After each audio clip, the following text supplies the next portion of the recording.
ਖਾਲਸਾ ਪੰਥ ਦੀ ਇਹ ਵੀ ਬੜੇ ਚਿਰਾਂ ਤੋਂ ਮੰਗ ਆ ਰਹੀ ਹੈ ਕਿ ਸੱਚਖੰਡ ਸ੍ਰੀ ਹਰਿਮੰਦਰ ਸਾਹਿਬ ਦੇ ਮੁੱਖ ਗ੍ਰੰਥੀ ਸਾਹਿਬਾਨ ਬੈਠੇ ਨੇ।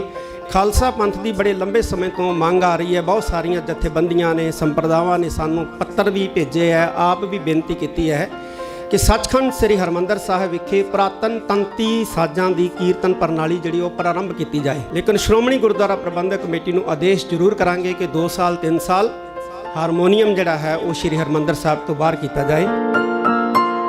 ਗੁਰਮਤਿ ਸੰਗੀਤ ਦੇ ਪ੍ਰੇਮੀ ਨੇ ਜਾਂ ਜਿਹੜੇ ਲੋਕ ਇਹ ਚਾਹੁੰਦੇ ਨੇ ਕਿ ਸਾਡੀਆਂ ਵਿਰਾਸਤ ਦੀ ਸੰਭਾਲ ਹੋਵੇ, ਉਹਨਾਂ ਸਾਰਿਆਂ ਦੀ ਬੜੀ ਦੇਰ ਤੋਂ ਇਹ ਮੰਗ ਸੀ ਕਿ ਦਰਬਾਰ ਸਾਹਿਬ ਤੋਂ ਤੰਤੀ ਸਾਜ਼ਾਂ ਦੀ ਪਰੰਪਰਾ ਨੂੰ ਉਤਸ਼ਾਹਿਤ ਕੀਤਾ ਜਾਵੇ। ਔਰ ਮੈਨੂੰ ਇਸ ਗੱਲ ਦੀ ਖੁਸ਼ੀ ਹੈ ਕਿ ਜਥੇਦਾਰ ਸਾਹਿਬ ਨੇ ਬਹੁਤ ਵੱਡਾ ਔਰ ਬੜਾ ਸਹੀ ਸਮੇਂ ਦੇ ਉੱਤੇ ਬਹੁਤ ਵਧੀਆ ਇਹ ਇੱਕ ਐਲਾਨ ਤੇ ਅਪੀਲ ਕੀਤੀ ਹੈ।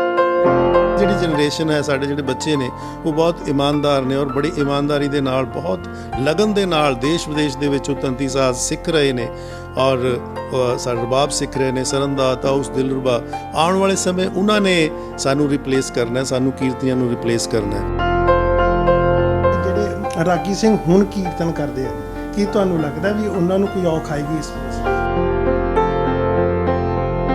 ਉਹਨਾਂ ਨੂੰ ਉਨੀ ਹੀ ਔਖ ਆਏਗੀ ਜਿੰਨੀ ਮੈਨੂੰ ਔਖ ਆਏਗੀ। ਮੈਂ ਖੁਦ ਵੀ ਹਾਰਮੋਨੀਅਮ ਤੇ ਗਾਉਂਦਾ, ਵੈਸੇ ਤੰਤੀ ਸਾਜ਼ਾਂ ਦੇ ਉੱਤੇ ਦਰਬਾਰ ਸਾਹਿਬ ਦੇ ਅਸੀਂ ਉਮੀਦ ਕਰਦੇ ਹਾਂ ਵੀ ਹੁਣ ਤੁਸੀਂ ਹਾਰਮੋਨੀਅਮ ਯੂਜ਼ ਨਹੀਂ ਕਰਨਾ। ਅਸੀਂ ਵੀ ਹਾਰਮੋਨੀਅਮ ਦਾ ਯੂਜ਼ ਘਟਾਵਾਂਗੇ।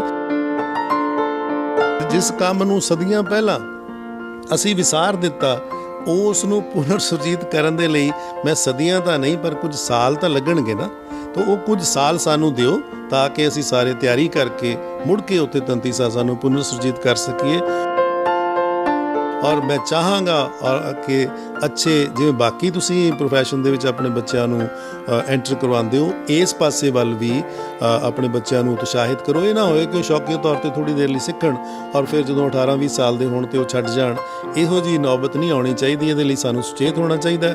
ਪ੍ਰਬੰਧਕ ਕਮੇਟੀਆਂ ਨੂੰ ਵੀ, ਜਿਹੜੇ ਸੁਸਿੱਖਿਅਤ ਸਾਡੇ ਕੀਰਤਨੀਏ ਨੇ, ਉਹਨਾਂ ਨੂੰ ਬਾਕੀਆਂ ਨਾਲੋਂ ਥੋੜ੍ਹਾ ਜਿਹਾ ਐਨਹਾਂਸਮੈਂਟ ਦੇ ਕੇ, ਥੋੜ੍ਹਾ ਜ਼ਿਆਦਾ ਉਹਨਾਂ ਨੂੰ ਸੈਲਰੀ ਜਾਂ ਵੇਜਸ ਦੇ ਕੇ ਉਹਨਾਂ ਦੀ ਸੰਭਾਲ ਕਰਨੀ ਚਾਹੀਦੀ ਹੈ, ਤਾਂ ਕਿ ਉਹ ਵੀ ਇਹ ਕੰਮ ਛੱਡ ਕੇ ਕੋਈ ਹੋਰ ਕੰਮ ਨਾ ਅਪਣਾਉਣ ਆਪਣੀ ਜੀਵਨ ਦੇ ਲਈ। ਇਸ ਤੇ ਮੈਂ ਇੱਕ ਹੋਰ ਸਾਰਿਆਂ ਨੂੰ ਬੇਨਤੀ ਜ਼ਰੂਰ ਕਰਾਂਗਾ ਕਿ ਇਸ ਖਾਹਿਸ਼ ਨੂੰ, ਇਸ ਐਲਾਨ ਨੂੰ, ਇਸ ਅਪੀਲ ਨੂੰ ਨਕਾਰਾਤਮਕ ਤਰੀਕੇ ਨਾਲ ਨਾ ਲਿਆ ਜਾਵੇ ਕਿ ਕਿਤੇ ਇਹ ਜੋ ਵਰਤਮਾਨ ਕੀਰਤਨ ਹੋ ਰਿਹਾ, ਸਮਕਾਲੀ ਕੀਰਤਨ ਹੋ ਰਿਹਾ, ਵੀ ਇਹ ਉਸ ਦਾ ਕੋਈ ਬਦਲ ਅਸੀਂ ਦੇਣਾ ਚਾਹੁੰਦੇ। ਉਹ ਕੀਰਤਨ ਵੀ ਬਹੁਤ ਅੱਛਾ ਹੋ ਰਿਹਾ।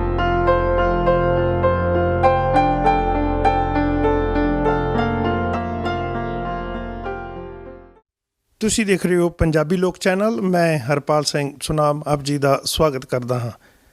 ਅੱਜ ਸ਼੍ਰੀ ਅਕਾਲ ਤਖਤ ਸਾਹਿਬ ਦੇ ਜਥੇਦਾਰ ਸਿੰਘ ਸਾਹਿਬ ਗਿਆਨੀ ਹਰਪ੍ਰੀਤ ਸਿੰਘ ਵੱਲੋਂ ਸ਼੍ਰੋਮਣੀ ਕਮੇਟੀ ਨੂੰ ਆਦੇਸ਼ ਦਿੱਤਾ ਜਾਂਦਾ ਹੈ ਕਿ ਦਰਬਾਰ ਸਾਹਿਬ ਵਿਖੇ ਕੀਰਤਨ ਦੇ ਦੌਰਾਨ ਹਾਰਮੋਨੀਅਮ ਦੀ ਜਿਹੜੀ ਵਰਤੋਂ ਹੈ ਉਸ ਨੂੰ ਘਟਾਇਆ ਜਾਵੇ। ਉਹਨਾਂ ਨੇ ਤਾਂ ਸਮਾਂ ਵੀ ਦਿੱਤਾ ਵੀ 2-3 ਸਾਲ ਦੇ ਵਿੱਚ ਇਸ ਨੂੰ ਇੱਥੋਂ ਅਲੋਪ ਕੀਤਾ ਜਾਵੇ।